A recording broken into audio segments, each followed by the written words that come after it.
Marc Williams, circles. Circles, Marc Williams.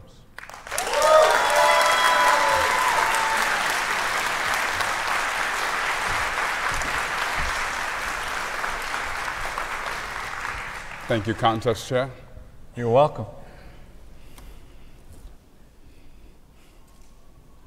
My story starts back here.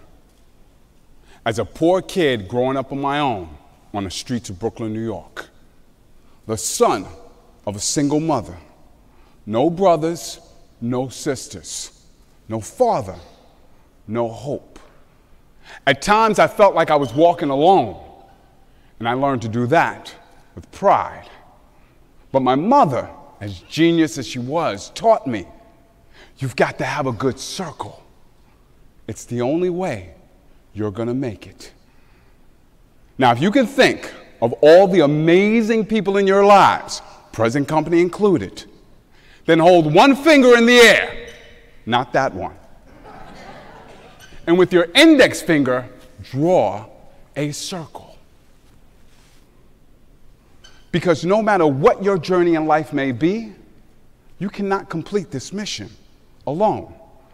Because success does not happen in solitude, and success does not happen in silos. Success is a product of a collective excellence.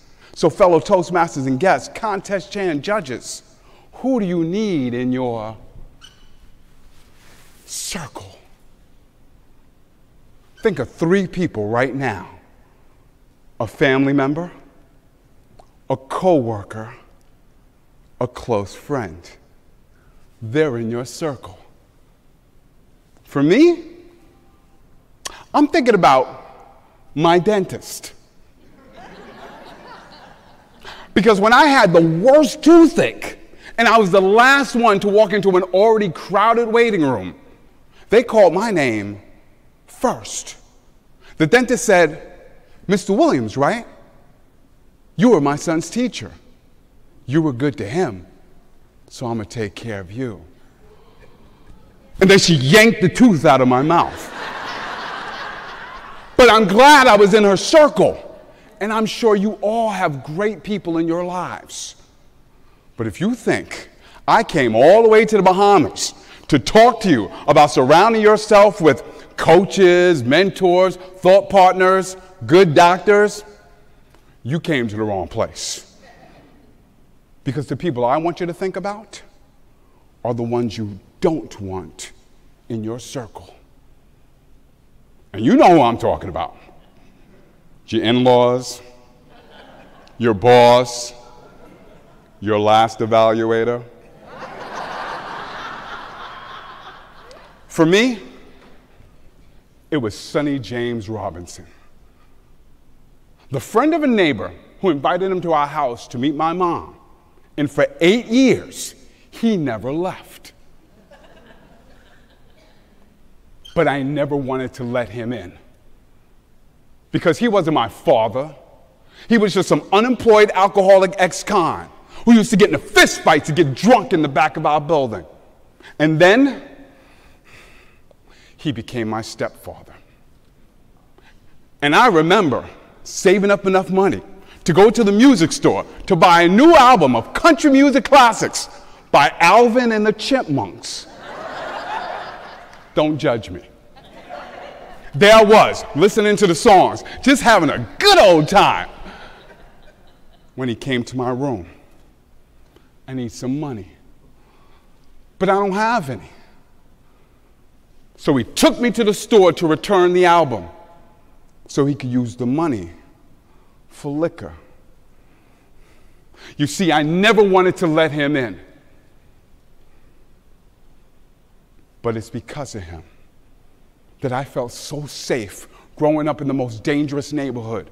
Because when the big kids would pick on me, he'd stand in their way. And now I do the same to protect my family. It's because of him that I took my education so seriously, because every day he would sit me down to watch the Children's Television Network. And then I became a teacher. It's because of him that I remember sitting in my second grade class, looking out the window at the worst snowstorm, terrified about how I would make it. And he was the one who showed up to my school. Thin jacket, nothing to cover his bald head, so he could hold my hand to make sure I was safe. And now I make the same sacrifices for my family. You see, I never wanted to let him in, but I'm sure glad he was around. Is there someone you haven't been letting in to your circle? Why? Maybe because they don't think or talk or act like you. We have this tendency to want to surround ourselves with like-minded people. Psychologists call that groupthink. But your circle is more complex than that. Because no one is all good or all bad. And the people you have a difference with are the ones who can make a difference, who can complete your circle. Now, I'm not saying that you should get along with anyone who's harmed you. What I'm saying is that after all these years, I've learned to look for the good intentions in people so I can open my arms wider and let them in. And maybe you can let them in too, no matter their circumstances or culture, religion, politics, or bad taste in music. Remember, you don't have to swallow people whole. You can take out the pits and keep the good parts. So if it's ever too hard to be around them, look for the parts you can accept. Because success does not happen in solitude. Success does not happen in silos. Success does not happen in separating yourself from those who are complicated. But rather, success is a product of remembering that no matter what your journey in life may be, you can only complete this mission. Hold one finger in the air for me and do this one with me.